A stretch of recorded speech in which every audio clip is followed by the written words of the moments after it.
Welcome to the Seeds for Success podcast. I'm your host, Greg Todd. Thank you as always for joining me. Today, we're going to talk about stages. Today, we're going to talk about the 4 things that you should be doing every single day. And before we talk about those things, I would like for you, if you haven't already gotten your ticket, to go to sshclive2024.com and get your ticket because it is happening May 31st, June 1st, June 2nd, and I am excited. I'm starting to get really excited. Got to be honest with you, the event was stressing me the hell out, but I'm getting really excited about it now. So sshclive2024.com, it's going to be epic.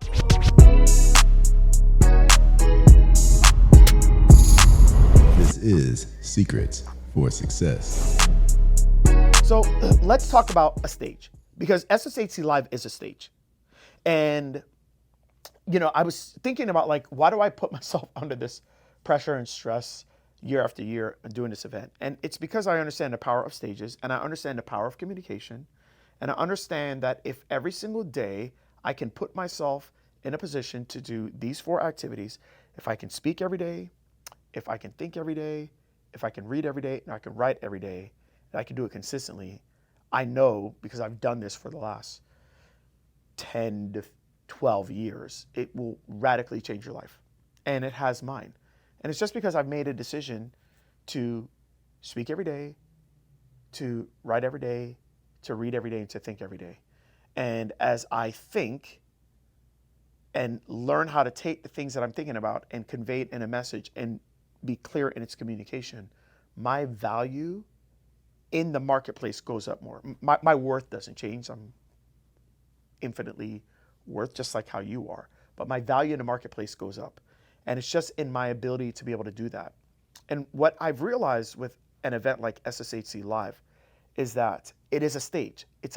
And it forces a different level of communication, right? Like me doing this right now, I'm doing this on a podcast, okay? And it's cool, but it's a podcast stage. Like I'm not in front of people. I'm not looking at people. You guys are hearing me speak, but I'm speaking technically by myself, like in a room, and that's it, okay? But when I'm on a stage, that stage is forcing me to learn how to speak, think, communicate the message clearly, but I'm doing it with a bunch of people in front of me. And it's just a different level of communication. That's all it is. It's a different type of communication. It's a different level of communication. And what's so cool about an event like SSHC Live is that it gives my students, it gives my clients the ability to be able to practice speaking on a stage. And while you're practicing, you're helping people, right? So you're telling them your stories, you're giving them value, you're helping them with things that could help them grow their business or help them with obstacles that they're dealing with. It allows people to be able to talk with people, whether it's outside of the main ballroom, they can have conversations. I literally just finished a coaching class with about 65 clients or so. And I told them, come to the event and, have your podcasts ready. And you guys start to set up podcasts with each other and to be able to basically work on building your stages.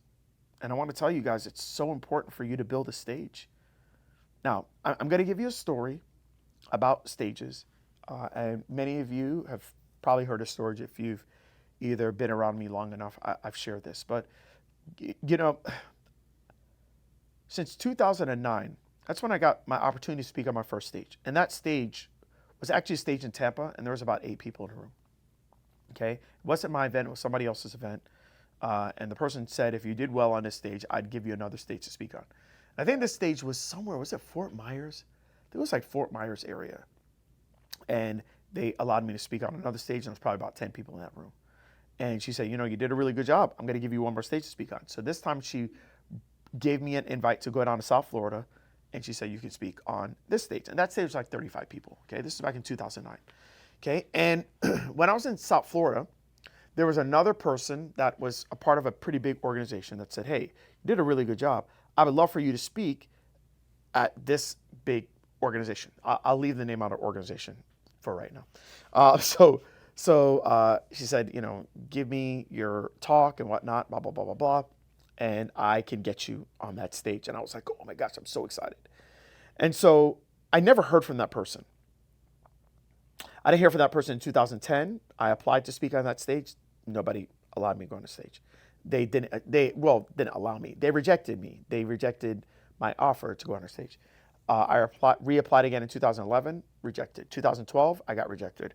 2013, rejected. 2014, I did not apply. So 5 years in a row, rejected, did not apply in 2014. 2015, I got the opportunity to apply, and I decided to apply, and they accepted me. And I spoke. It was in Orlando that they had this event, okay, the same event that they rejected me 5 years in a row. And I did speak, and I did quite well, okay? I had a very, very high rated talk. Said it was the highest rated talk of that conference. You know what's the crazy part? It took me 6 years to finally speak at that event. And when I think about it, I was probably in a room of probably a little bit less than 150 people.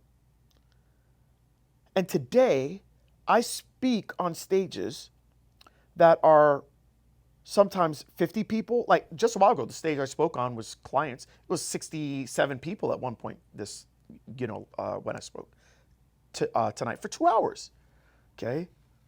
When I do challenges, I speak sometimes 200 to 300 people in a room. Sometimes 2,000 people sign up for these things. I speak at my event, I'll have, I don't know, anywhere between 100 to 250 people in the room, okay? Live. And what I realize is that stages are extremely important. But if I had one big regret, my regret is that I waited 6 years for someone to put me on a stage when I could have spent those 6 years building my own stage. Today, I have built a stage that is, and sometimes 5, 10 times bigger than a stage that I waited 6 years to be able to have permission to speak on. And so I say that to you all because it is extremely important for you to work on your communication skills, to work on your speaking skills, your writing skills, and your thinking and reading skills. It's important to work on all those things so that you can eventually speak on your stage. But here's what I would say to every single one of you. Do not wait for somebody to give you a stage, to give you the permission to speak whatever it is that you need to speak on. Now, I kid you not, it is the end of the day that I'm doing this podcast. And today I just got a contract to speak on a stage. And it's a stage that's probably bigger than most stages that I speak on. And the only reason why I got that opportunity is because I built my own stages. I built my own stages. And I'm asking you all to do that for yourself. Build your own stage. And if you build your own stage, you will now have clout with other people when it comes to them bringing you on their stage. And don't wait for anyone to give you permission to speak on a stage. That's all I got for now. Come to SSAT Live 2024. Till next time.